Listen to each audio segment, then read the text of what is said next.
साबिक सदर आसिफ अली जरदारी का कहना है कि पहले लोगों को अमीर करो फिर उन पर टैक्स लगाओ।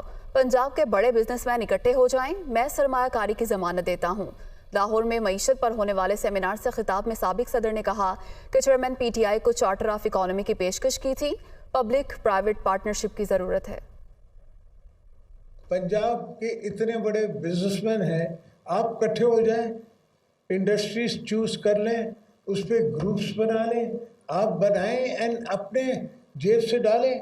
We will guarantee them, we will guarantee those loan, we will guarantee your investment. I तो don't believe in even getting foreign investors, because foreign investor will take from you, they'll put in $1 and they'll take $5 out. They have to, it's their business. I have to provide to the business people of Pakistan inputs cheap, ताकि उनका output they can take, and then I will tax the end return. I will not tax them before, I will tax the end. कि जहाँ आप profit बनाओगे, then you will give us taxes. That is how the country is run. Concept is that हम सब पाकिस्तानी हैं, पाकिस्तान है तो हम हैं, पाकिस्तान नहीं है तो आप कहीं भी चले जाएं, आपकी क्या वैल्यू है? We have